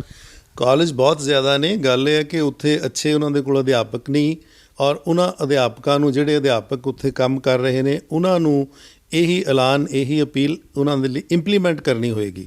ਉਹਨਾਂ ਦੇ ਜਿਹੜੇ ਪਾਠਕ੍ਰਮ ਨੇ, ਸਿਲੇਬਸ ਨੇ, ਉਹਨਾਂ ਨੂੰ ਉਹਨਾਂ ਦੀ ਵਿਉਂਤ ਕਰਨੀ ਹੋਏਗੀ ਔਰ ਉਹਨਾਂ ਨੂੰ ਸਮਾਂ ਦੇਣਾ ਹੋਏਗਾ ਕਿ ਉਹ ਤੰਤੀ ਸਾਜ਼ਾਂ ਦੇ ਨਾਲ ਕੀਰਤਨ ਕਰਨ। ਜਿੰਨੀ ਦੇਰ ਤੱਕ ਅਸੀਂ ਇੱਕ ਨਵੇਂ ਵਿਦਿਆਰਥੀ ਜਿਹੜਾ ਸਾਡਾ ਉਸ ਕਾਲਜ ਦੇ ਵਿੱਚ ਆਇਆ ਉਸ ਨੂੰ ਅਸੀਂ ਤੰਤੀ ਸਾਜ਼ ਨਹੀਂ ਫੜਾਉਂਦੇ ਔਰ ਹਾਰਮੋਨੀਅਮ ਦਾ ਅਸੀਂ ਬਦਲ ਨਹੀਂ ਬਣਾਉਂਦੇ, ਉਨੀ ਦੇਰ ਤੱਕ ਸਾਡੇ ਕੋਲ ਇਹ ਇੱਕ ਵੱਡੀ ਜਿਹੜੀ ਜਮਾਤ ਹੈ ਸਾਡੇ ਕੀਰਤਨਕਾਰਾਂ ਦੀ ਤੰਤੀ ਸਾਜ਼ਾਂ ਵਾਲੀ, ਉਹ ਤਿਆਰ ਨਹੀਂ ਹੋਣੀ। ਸਾਡੇ ਕੋਲ ਸੰਸਥਾਵਾਂ ਵੀ ਨੇ, ਸਾਡੇ ਕੋਲ ਸਾਧਨ ਵੀ ਨੇ, ਸਾਡੇ ਕੋਲ ਨੀਅਤ ਜਿਹੜੀ ਅਤੇ ਨੀਤੀ ਹੈ ਉਹ ਸਾਨੂੰ ਬਣਾਉਣੀ ਪਏਗੀ। ਔਰ ਮੈਨੂੰ ਲੱਗਦਾ ਹੈ ਕਿ ਵੀ ਪੰਥਕ ਤੌਰ 'ਤੇ ਜਦੋਂ ਸ਼੍ਰੋਮਣੀ ਗੁਰਦੁਆਰਾ ਪ੍ਰਬੰਧਕ ਕਮੇਟੀ ਵਰਗੀ ਸਮਰੱਥ ਸੰਸਥਾ ਸਾਡੇ ਕੋਲ ਹੈ ਔਰ ਜਥੇਦਾਰ ਸਾਹਿਬ ਨੇ ਉਹਨਾਂ ਨੂੰ ਅਪੀਲ ਕੀਤੀ ਹੈ ਅਤੇ ਕੋਈ ਰਸਤਾ ਰਹਿ ਹੀ ਨਹੀਂ ਜਾਂਦਾ। ਔਰ ਇਸ ਨੂੰ ਅਗਰ ਇੰਪਲੀਮੈਂਟ ਉਹ ਕਰ ਦਿੰਦੇ ਨੇ ਤਾਂ ਆਉਣ ਵਾਲੀਆਂ, ਗੁਰੂ ਦੀ ਖੁਸ਼ੀ ਤਾਂ ਮਿਲੇਗੀ, ਪਰ ਆਉਣ ਵਾਲੀਆਂ ਜਿਹੜੀਆਂ ਸਾਡੀਆਂ ਜਨਰੇਸ਼ਨਸ ਨੇ ਉਹ ਵੀ ਆਪਣੀ ਇਸ ਲੈਗੇਸੀ ਨੂੰ, ਆਪਣੀ ਵਿਰਾਸਤ ਨੂੰ ਸਾਰਿਆਂ ਦੇ ਵਿੱਚ ਵੰਡ ਕੇ ਬਹੁਤ ਖੁਸ਼ੀ ਮਹਿਸੂਸ ਕਰਨਗੀਆਂ। ਕਿਉਂਕਿ ਸਾਡੀ ਅਗਲੀ ਜਨਰੇਸ਼ਨ ਬਹੁਤ ਹੀ ਸੁਚੇਤ ਹੈ ਔਰ ਉਹ ਚਾਹੁੰਦੀ ਹੈ ਕਿ ਵੀ ਅਸੀਂ ਗੁਰੂ ਦੀ ਜਿਹੜੀ ਸ਼ੁੱਧ ਅਤੇ ਪ੍ਰਮਾਣਿਕ ਜੋ ਵਿਰਾਸਤ ਅਤੇ ਰੀਤ ਹੈ ਉਸ ਦੇ ਉੱਤੇ ਉਹ ਪਹਿਰਾ ਦੇਣ। ਵਿਦੇਸ਼ਾਂ ਦੇ ਵਿੱਚ ਤੁਹਾਨੂੰ ਲੱਗਦਾ ਨਹੀਂ ਵੀ ਜਿੰਨਾ ਕੁਛ ਇਹ ਵਿਰਾਸਤ ਜਿਹੜੀ ਇੰਡੀਆ ਵਿੱਚ ਸੰਭਾਲਣੀ ਸਾਨੂੰ ਚਾਹੀਦੀ ਸੀ, ਵਿਦੇਸ਼ਾਂ ਦੇ ਜਿਹੜੇ ਨੌਜਵਾਨ ਬੱਚੇ ਬੱਚੀਆਂ ਹੈਗੀਆਂ ਉਹ ਬਹੁਤ ਜ਼ਿਆਦਾ ਸੰਭਾਲੇ? ਮੈਨੂੰ ਤੁਸੀਂ ਦੱਸ ਰਹੇ ਸੀਗੇ ਆਫ ਦਾ ਲਾਈਨ ਵੀ ਗੋਰਿਆਂ ਦੇ ਯੂਨੀਵਰਸਿਟੀਆਂ ਦੇ ਵਿੱਚ ਵੀ ਤੁਸੀਂ 31 ਰਾਗਾਂ ਦਾ ਕੋਈ ਫੰਕਸ਼ਨ, ਕੋਈ ਪ੍ਰੋਗਰਾਮ ਰੱਖ ਰਹੇ। ਸਾਨੂੰ ਨਹੀਂ ਸੀ ਪਤਾ ਕਿ ਜਥੇਦਾਰ ਸਾਹਿਬ ਇੱਥੇ ਇਹਨਾਂ ਨੇ ਅੱਜ ਐਡਾ ਵੱਡਾ ਐਲਾਨ, ਇਹ ਅਪੀਲ ਕਰ ਦੇਣੀ। ਅਸੀਂ ਤਾਂ ਪਹਿਲਾਂ ਹੀ ਇੱਕ 31 ਰਾਗਾ ਮੈਲੋਡੀ ਜਿਹੜੀ ਹੈ ਉਹ ਤਿਆਰ ਕੀਤੀ ਹੈ ਇੱਕ ਸਿੰਫਨੀ ਦੇ ਰੂਪ ਦੇ ਵਿੱਚ ਗੁਰੂ ਗ੍ਰੰਥ ਸਾਹਿਬ ਦੇ 31 ਰਾਗਾਂ ਦੀ, ਔਰ ਉਹਦੇ ਥਾਂ 'ਤੇ ਇੱਥੇ ਸ਼ੋਅ ਹੋ ਰਹੇ ਨੇ। ਜਿਹੜੇ ਸਾਡੇ ਯੰਗਸਟਰਸ ਨੇ, ਬੱਚੇ ਨੇ, ਉਹ ਉਹਨਾਂ ਨੂੰ ਉੱਥੇ ਉਹਨਾਂ ਦਾ ਵਾਦਨ ਕਰਨਗੇ। ਬਰਕਲੇ ਯੂਨੀਵਰਸਿਟੀ ਵਿੱਚ ਵੀ ਹੋ ਰਿਹਾ ਔਰ ਹੋਰ ਥਾਵਾਂ ਦੇ ਉੱਤੇ ਵੀ। ਔਰ 31 ਰਾਗਾਂ ਦੀ ਵੈਸਟਰਨ ਔਰ ਇੰਡੀਅਨ ਮਿਊਜ਼ਿਕ ਨੋਟੇਸ਼ਨ ਦੇ ਵਿੱਚ ਇੱਕ ਜਿਹੜੀ ਪੁਸਤਕ ਹੈ ਅਸੀਂ ਉਹ ਵੀ ਤਿਆਰ ਕੀਤੀ ਹੈ ਤਾਂ ਕਿ ਜਿਹੜੇ ਦੂਸਰੇ ਵੈਸਟਰਨ ਮਿਊਜ਼ਿਕ ਵਾਲੇ ਲੋਕ ਨੇ ਉਹਨਾਂ ਨੂੰ ਗੁਰੂ ਗ੍ਰੰਥ ਸਾਹਿਬ ਦੇ 31 ਰਾਗਾਂ ਦੀ ਜਿਹੜੀ ਮੈਲੋਡੀ ਹੈ ਉਹਦਾ ਪਤਾ ਲੱਗ ਸਕੇ। ਉਹ ਜਾਣਨਾ ਚਾਹੁੰਦੇ ਨੇ ਕਿ ਇਹ ਜਿਹੜੇ ਸ੍ਰੀ ਰਾਗ ਕੀ ਹੈ, ਮਾਝ ਕੀ ਹੈ, ਗੌੜੀ ਕੀ ਹੈ, ਆਸਾ ਕੀ ਹੈ, ਜਜਾਵੰਤੀ ਕੀ ਹੈ। ਸੋ ਉਹਨਾਂ ਨੂੰ ਤਾਂ ਪਤਾ ਲੱਗੇਗਾ ਜੇ ਅਸੀਂ ਉਹਨਾਂ ਨੂੰ ਇੰਸਟਰੂਮੈਂਟਲ ਰੂਪ ਵਿੱਚ ਵੀ ਉਹਨਾਂ ਨੂੰ ਸੁਣਾਵਾਂਗੇ, ਉਹਨਾਂ ਨੂੰ ਸਿਖਾਵਾਂਗੇ ਤਾਂ ਕਿ ਉਹ ਪਰਤ ਸਕਣ ਬਾਣੀ ਦੇ ਗਾਇਨ ਵੱਲ, ਸ਼ਬਦ ਗਾਇਨ ਵੱਲ। ਜਿਹੜੇ ਨਵੀਂ ਸਾਡੀ ਜਨਰੇਸ਼ਨ ਤੁਸੀਂ ਸਵਾਲ ਕੀਤਾ ਹੈ ਕਿ ਉਹ ਕੀ ਕਰ ਰਹੀ ਹੈ, ਇਸ 'ਚ ਕੋਈ ਸ਼ੱਕ ਨਹੀਂ ਕਿ ਸਾਡੇ ਬੱਚੇ ਨੇ, ਕਿਉਂਕਿ ਸਾਡੇ ਖਾਲਸਾ ਸਕੂਲ ਗੁਰੂ ਘਰਾਂ ਦੇ ਨਾਲ ਸਾਰੀ ਦੁਨੀਆ ਦੇ ਵਿੱਚ ਸਥਾਪਿਤ ਨੇ ਔਰ ਆਪਣੇ ਬੱਚਿਆਂ ਨੂੰ ਗੁਰਮੁਖੀ, ਗੁਰਮਤਿ ਸਟੱਡੀਜ਼ ਔਰ ਗੁਰਮਤਿ ਸੰਗੀਤ ਨਾਲ ਜੋੜਨ ਦੇ ਲਈ ਬੜਾ ਵਧੀਆ ਰਸਤਾ ਹੈ। ਇਹਦੇ ਲਈ ਬੜੇ ਉੱਦਮ ਵੀ ਹੋਏ ਨੇ। ਪੰਜਾਬੀ ਯੂਨੀਵਰਸਿਟੀ ਵੱਲੋਂ ਅਸੀਂ ਗੁਰਮਤਿ ਗਿਆਨ ਆਨਲਾਈਨ ਰਾਹੀਂ ਵੀ ਇਹਦੇ ਬੜੇ ਪ੍ਰਬੰਧ ਕੀਤੇ ਨੇ। ਪਰ ਗੁਰਦੁਆਰਿਆਂ ਦੇ ਲਈ ਜਿਹੜੇ ਕੀਰਤਨਕਾਰ ਨੇ ਉਹ ਇੱਥੇ ਵੀ ਪੈਦਾ ਨਹੀਂ ਹੋ ਰਹੇ, ਇੱਥੇ ਵੀ ਤਿਆਰ ਨਹੀਂ ਕੀਤੇ। ਜੇ ਕੋਈ ਵੀ ਅਸੀਂ ਆਪਣੇ ਬੱਚਿਆਂ ਨੂੰ ਗੁਰੂ ਘਰ ਦੇ ਵਿੱਚ ਕੀਰਤਨੀਏ ਬਣਾ ਕੇ ਪ੍ਰੋਫੈਸ਼ਨਲ ਤੌਰ 'ਤੇ ਅਸੀਂ ਸੇਵਾ ਜਿਹੜੀ ਹੈ ਉਹ ਨਹੀਂ ਲਗਾ ਰਹੇ ਔਰ ਨਾ ਹੀ ਕੋਈ ਲਗਾਉਣਾ ਚਾਹੁੰਦਾ। ਹਰ ਕੋਈ ਚਾਹੁੰਦਾ ਸਰ ਮੇਰਾ ਬੱਚਾ ਡਾਕਟਰ, ਇੰਜੀਨੀਅਰ ਔਰ ਹੋਰ ਵੱਡੀਆਂ ਪੜ੍ਹਾਈਆਂ ਕਰੇ। ਪਰ ਇਸ ਕਾਰਜ ਨੂੰ, ਹਾਲਾਂਕਿ ਹਾਈਲੀ ਸਕਿਲਡ ਕੰਮ ਹੈ ਤੰਤੀ ਸਾਜ਼ ਦੇ ਨਾਲ ਕੀਰਤਨ ਕਰਨਾ ਔਰ ਇੱਕ ਵੱਡੀ ਜਿੱਥੇ ਵਿਰਾਸਤ ਦੀ ਸੰਭਾਲ ਹੁੰਦੀ ਹੈ, ਸ਼ਬਦ ਨਾਲ ਕਨੈਕਟੀਵਿਟੀ ਹੁੰਦੀ ਹੈ, ਸਿੱਖੀ ਨਾਲ ਜਿੱਥੇ ਬੱਚਾ ਜੁੜਦਾ ਹੈ ਉੱਥੇ ਗੁਰੂ ਘਰ ਔਰ ਸਾਡਾ ਸਾਰਿਆਂ ਦਾ ਵੀ ਭਲਾ ਹੁੰਦਾ ਹੈ। ਪਰ ਦੇਸ਼ ਔਰ ਵਿਦੇਸ਼ ਦੇ ਵਿੱਚ ਦੋਨੋਂ ਪਾਸੇ ਹੀ ਇਸ ਦਾ ਜੇ ਘਾਟਾ ਹੈ। ਔਰ ਮੈਂ ਚਾਹਾਂਗਾ ਔਰ ਕਿ ਅੱਛੇ ਜਿਵੇਂ ਬਾਕੀ ਤੁਸੀਂ ਪ੍ਰੋਫੈਸ਼ਨ ਦੇ ਵਿੱਚ ਆਪਣੇ ਬੱਚਿਆਂ ਨੂੰ ਐਂਟਰ ਕਰਵਾਉਂਦੇ ਹੋ, ਇਸ ਪਾਸੇ ਵੱਲ ਵੀ ਆਪਣੇ ਬੱਚਿਆਂ ਨੂੰ ਉਤਸ਼ਾਹਿਤ ਕਰੋ। ਇਹ ਨਾ ਹੋਏ ਕਿ ਉਹ ਸ਼ੌਕੀਆ ਤੌਰ 'ਤੇ ਥੋੜ੍ਹੀ ਦੇਰ ਲਈ ਸਿੱਖਣ ਔਰ ਫਿਰ ਜਦੋਂ 18-20 ਸਾਲ ਦੇ ਹੋਣ 'ਤੇ ਉਹ ਛੱਡ ਜਾਣ। ਇਹੋ ਜਿਹੀ ਨੌਬਤ ਨਹੀਂ ਆਉਣੀ ਚਾਹੀਦੀ। ਇਹਦੇ ਲਈ ਸਾਨੂੰ ਸੁਚੇਤ ਹੋਣਾ ਚਾਹੀਦਾ। ਪ੍ਰਬੰਧਕ ਕਮੇਟੀਆਂ ਨੂੰ ਵੀ ਜਿਹੜੇ ਸੁਸਿੱਖਿਅਤ ਸਾਡੇ ਕੀਰਤਨੀਏ ਨੇ ਉਹਨਾਂ ਨੂੰ ਬਾਕੀਆਂ ਨਾਲੋਂ ਥੋੜ੍ਹਾ ਜਿਹਾ ਐਨਹਾਂਸਮੈਂਟ ਦੇ ਕੇ ਥੋੜ੍ਹਾ ਜ਼ਿਆਦਾ ਉਹਨਾਂ ਨੂੰ ਸੈਲਰੀ ਜਾਂ ਵੇਜਸ ਦੇ ਕੇ ਉਹਨਾਂ ਦੀ ਸੰਭਾਲ ਕਰਨੀ ਚਾਹੀਦੀ ਹੈ, ਤਾਂ ਕਿ ਉਹ ਵੀ ਇਹ ਕੰਮ ਛੱਡ ਕੇ ਕੋਈ ਹੋਰ ਕੰਮ ਨਾ ਅਪਣਾਉਣ ਆਪਣੀ ਜੀਵਨ ਦੇ ਲਈ। ਇਹ ਬੜੀ ਵੱਡੀ ਪ੍ਰੋਬਲਮ ਹੈਗੀ ਹੈ ਵੀ ਰਾਗੀ ਸਿੰਘ ਇਹ ਕੰਪਲੇਂਟ ਕਰਦੇ ਆ ਵੀ ਜਿਹੜੇ ਵੱਡੇ ਵੱਡੇ ਰਾਗੀ ਸਿੰਘ ਦੇਸ਼ਾਂ ਵਿਦੇਸ਼ਾਂ ਦੇ ਵਿੱਚ ਆ ਕੇ ਟਰੱਕਾਂ ਤੇ ਚੜ੍ਹ ਜਾਂਦੇ ਆ, ਹੈ ਨਾ। ਉਹਦਾ ਇੱਕ ਤੁਸੀਂ ਮੰਨਦੇ ਨਹੀਂ ਵੀ ਇਹ ਸਾਡੇ ਜਿਹੜੇ ਵੱਡੀਆਂ ਸੰਸਥਾਵਾਂ ਨੇ ਉਹ ਇਸ ਪਾਸੇ ਵੱਲ ਬਹੁਤਾ ਧਿਆਨ ਨਹੀਂ ਦੇ ਸਕੀਆਂ। ਜਿੱਥੋਂ ਤੱਕ ਗੱਲ ਹੈ ਕਿ ਜਦੋਂ ਵਿਦੇਸ਼ ਵਿੱਚ ਤੁਸੀਂ ਆਉਂਦੇ ਹੋ ਅਤੇ ਇੱਥੇ ਤੁਹਾਡਾ ਗੁਜ਼ਰਾਨ ਹੀ ਨਹੀਂ ਇੱਕ ਪਰਿਵਾਰ ਦਾ, ਇਹ ਬੜਾ ਭਾਰਤ ਵਿੱਚ ਵੀ ਔਰ ਇੱਥੇ ਵੀ ਦੋਨੋਂ ਪਾਸੇ ਹੀ ਜਿਹੜਾ ਇੱਕ ਪ੍ਰੀਚਰ ਹੈ ਉਸ ਨੂੰ ਉਹਦੇ ਬਣਦੇ ਜਿਹੜੇ ਵੇਜਿਸ ਨੇ ਵਿਜ਼ ਜਿਹੜਾ ਬਾਕੀ ਸੁਸਾਇਟੀ ਦੇ ਵਿੱਚ ਜੋ ਮਿਲਦੇ ਨੇ ਉਹ ਨਹੀਂ ਦਿੱਤੇ ਜਾਂਦੇ। ਉਸ ਲਈ ਉਹਨਾਂ ਨੂੰ ਆਪਣਾ ਜਦੋਂ ਪਰਿਵਾਰ ਆ ਜਾਂਦਾ ਤਾਂ ਗੁਜ਼ਰਾਨ ਦੇ ਲਈ ਹੋਰ ਕੰਮ ਵੀ ਕਰਨੇ ਪੈਂਦੇ ਨੇ। ਇਹਦਾ ਕੋਈ ਪੰਥਕ ਤੌਰ 'ਤੇ ਔਰ ਪ੍ਰਬੰਧਕਾਂ ਨੂੰ ਸਿਰ ਜੋੜ ਕੇ ਬੈਠ ਕੇ ਪਰ ਉਹ ਹੈ ਕਿ ਉਹਦੇ 'ਚ ਹੁੰਦਾ ਕਿ ਠੀਕ ਹੈ ਇਹ ਚਲੇ ਗਏ ਟਰੱਕ 'ਤੇ ਚੜ੍ਹ ਗਏ ਤਾਂ ਪਿੱਛੋਂ ਅਸੀਂ ਹੋਰ ਬੰਦੇ ਬੁਲਾ ਲਾਂਗੇ, ਪਰ ਇਹ ਐਡਹੌਕਿਜ਼ਮ ਬਹੁਤ ਜ਼ਿਆਦਾ ਦੇਰ ਨਹੀਂ ਚੱਲਣਾ। ਉਹਦੇ ਨਾਲ ਉਹਨਾਂ ਨੂੰ ਇਹ ਨਹੀਂ ਪਤਾ ਕਿ ਉਹ ਕਿੱਡਾ ਵੱਡਾ ਇੱਕ ਵਿਅਕਤੀ ਨੂੰ ਅਸੀਂ ਪਹਿਲਾਂ ਅਸੀਂ 4-5 ਸਾਲ ਅਸੀਂ ਉਸ ਨੂੰ ਐਜੂਕੇਟ ਕੀਤਾ, ਫਿਰ ਅਸੀਂ ਉਸ ਨੂੰ ਪਰਫਾਰਮਰ ਬਣਾਇਆ, ਫਿਰ ਅਸੀਂ ਉਸ ਨੂੰ ਇਹ ਵਿਦੇਸ਼ ਵਿੱਚ ਉਹ ਆ ਗਿਆ, ਫਿਰ ਉਹ ਕਿਸੇ ਗੁਰੂ ਘਰ ਦੇ ਵਿੱਚ ਲੱਗ ਗਿਆ। ਤਾਂ ਜਦੋਂ ਉਹ ਛੱਡਦਾ ਕੰਮ ਤਾਂ ਸਾਡੀ ਕੌਮ ਦਾ ਇੱਕ ਵੱਡੇ ਸਰਮਾਏ ਦਾ ਨੁਕਸਾਨ ਹੁੰਦਾ। ਅਸੀਂ ਇੱਕ ਕੌਮੀ ਤੌਰ 'ਤੇ ਇੱਕ ਬਹੁਤ ਵੱਡਾ ਰਾਗੀ ਜਿਹੜਾ ਹੈ ਉਸ ਨੂੰ ਅਸੀਂ ਸਿਖਾ ਕੇ ਕੌਮ ਨੂੰ ਦਿੰਦੇ ਹਾਂ, ਪਰ ਜਦੋਂ ਕੰਮ ਛੱਡਦਾ ਤਾਂ ਸਾਨੂੰ ਉਸ ਦਾ ਬਹੁਤ ਦੁੱਖ ਹੁੰਦਾ ਹੈ। ਇਹ ਬੜਾ ਗੰਭੀਰ ਵਿਸ਼ਾ ਤੁਸੀਂ ਜਿਹੜਾ ਕਰ ਰਹੇ ਹੋ ਔਰ ਸਾਰੇ ਪ੍ਰਬੰਧਕਾਂ ਨੂੰ, ਚਾਹੇ ਸ਼੍ਰੋਮਣੀ ਗੁਰਦੁਆਰਾ ਪ੍ਰਬੰਧਕ ਕਮੇਟੀ ਨੂੰ ਵੀ ਇਸ ਪਾਸੇ ਧਿਆਨ ਦੇਣਾ ਚਾਹੀਦਾ ਔਰ ਇੱਥੋਂ ਦੇ ਪ੍ਰਬੰਧਕਾਂ ਨੂੰ ਵੀ ਧਿਆਨ ਦੇਣਾ ਚਾਹੀਦਾ, ਤਾਂ ਕਿ ਜਿਹੜਾ ਕੰਮ ਉਹਨਾਂ ਨੂੰ ਆਉਂਦਾ ਉਹ ਉਹੀ ਕੰਮ ਕਰਨ ਔਰ ਉਹਦੇ ਵਿੱਚ ਉਹਨਾਂ ਨੂੰ ਅੱਛੀਆਂ ਸੈਲਰੀਜ਼ ਮਿਲਣ ਔਰ ਉਹਨਾਂ ਦੇ ਨਾਲ ਕੋਈ ਐਸਾ ਐਗਰੀਮੈਂਟ ਵੀ ਹੋਵੇ ਕਿ ਉਹ ਇਸ ਕੰਮ ਨੂੰ ਜਿਹੜੇ ਇਸ ਕੰਮ ਲਈ ਇੱਥੇ ਆਏ ਸੀ ਉਹ ਇਹ ਕੰਮ ਕਰਨ। ਇਹਦੇ ਨਾਲ ਜੋ ਨੁਕਸਾਨ ਹੋ ਰਿਹਾ ਉਹ ਇੱਕ ਤਾਂ ਨੁਕਸਾਨ ਹੋ ਰਿਹਾ, ਪਰ ਇੱਕ ਹੋਰ ਵੱਡੀ ਗੱਲ ਵੀ ਇਹ ਹੋ ਰਹੀ ਹੈ ਕਿ ਭਾਰਤ ਦੇ ਵਿੱਚ ਸਾਡੇ ਜਿਹੜੇ ਨੌਜਵਾਨ ਹੁਣ ਕੀਰਤਨੀਏ ਨੇ ਉਹ ਇਹਨਾਂ ਕੀਰਤਨੀਆਂ ਦੇ ਬਦਲ ਵਜੋਂ ਉਹਨਾਂ ਨੂੰ ਇੱਕ ਸਪੇਸ ਮਿਲੀ ਹੈ ਔਰ ਉਹ ਬਹੁਤ ਅੱਛਾ ਸੁਰੀਲਾ ਕੀਰਤਨ ਕਰ ਰਹੇ ਨੇ। ਮੈਂ ਉਹਨਾਂ ਨੂੰ ਵਧਾਈ ਦਿੰਦਾ, ਉਹਨਾਂ ਬੱਚਿਆਂ ਨੂੰ ਜਿਨ੍ਹਾਂ ਨੇ ਆਪਣੀਆਂ ਜ਼ਿੰਦਗੀਆਂ ਗੁਰਮਤਿ ਸੰਗੀਤ ਨੂੰ ਸਮਰਪਿਤ ਕਰਕੇ ਕੀਰਤਨ ਦੇ ਲੜ ਲਾ ਰਹੇ ਨੇ। ਔਰ ਮੈਂ ਸਤਿਗੁਰੂ ਅੱਗੇ ਅਰਦਾਸ ਕਰਦਾ ਕਿ ਸਤਿਗੁਰੂ ਉਹਨਾਂ ਨੂੰ ਸਫਲਤਾ ਬਖਸ਼ੇ ਔਰ ਜਿਹੜੇ ਬਾਕੀ ਦੇ ਕੀਰਤਨੀਏ ਵੀ ਦੂਸਰੇ ਪੇਸ਼ਿਆਂ 'ਚ ਜਾਂ ਉਹ ਦੂਸਰੇ ਪਾਸੇ ਜਾ ਰਹੇ ਨੇ ਉਹਨਾਂ ਨੂੰ ਵੀ ਮੇਰੀ ਬੇਨਤੀ ਹੈ ਕਿ ਠੀਕ ਹੈ ਤੁਹਾਨੂੰ ਥੋੜ੍ਹਾ ਬਹੁਤਾ ਕੰਮ ਕਰਨਾ ਪਵੇਗਾ, ਪਰ ਜਦੋਂ ਵੀਕਐਂਡ ਹੁੰਦਾ ਉਸ 'ਤੇ ਕੀਰਤਨ ਜ਼ਰੂਰ ਕਰੋ ਔਰ ਸੰਗਤਾਂ ਨੂੰ ਆਪਣੀ ਕਲਾ ਜਿਹੜੀ ਗੁਰਮਤਿ ਸੰਗੀਤ ਦੀ ਗੁਣ ਹੈ ਉਸ ਦੇ ਨਾਲ ਨਿਹਾਲ ਕਰੋ, ਤਾਂ ਕਿ ਸ਼ਬਦ ਤੁਹਾਡੇ ਮਨ ਵਿੱਚ ਵਸਿਆ ਰਹੇ ਔਰ ਸ਼ਬਦ ਨਾਲ ਤੁਸੀਂ ਸੰਗਤਾਂ ਨੂੰ ਰਾਗਾਤਮਕ ਕੀਰਤਨ ਨਾਲ ਸ਼ਰਸ਼ਾਰ ਕਰਦੇ ਰਹੋ। ਤੁਹਾਡਾ ਬਹੁਤ ਧੰਨਵਾਦ ਜੀ। ਪੰਜਾਬੀ ਲੋਕ ਚੈਨਲ ਇਹ ਸਨ ਡਾਕਟਰ ਗੁਰਨਾਮ ਸਿੰਘ ਜੀ, ਜਿਨ੍ਹਾਂ ਨੇ ਆਪਣੇ ਕੀਮਤੀ ਸਮੇਂ ਦੇ ਵਿੱਚੋਂ ਅੱਜ ਦਾ ਜਿਹੜਾ ਇੱਕ ਆਦੇਸ਼ ਜਾਰੀ ਹੋਇਆ ਸ਼੍ਰੀ ਅਕਾਲ ਤਖਤ ਸਾਹਿਬ ਵੱਲੋਂ ਉਹਨਾਂ ਦੀ ਬਾਬਤ ਆਪਣੇ ਵਿਚਾਰ ਰੱਖੇ ਨੇ। ਤੁਸੀਂ ਦੇਖਦੇ ਰਹੋ ਪੰਜਾਬੀ ਲੋਕ ਚੈਨਲ। ਮੈਂ ਹਰਪਾਲ ਸਿੰਘ ਸੁਨਾਮ। ਵਾਹਿਗੁਰੂ ਜੀ ਕਾ ਖਾਲਸਾ, ਵਾਹਿਗੁਰੂ ਜੀ ਕੀ ਫਤਿਹ ਜੀ।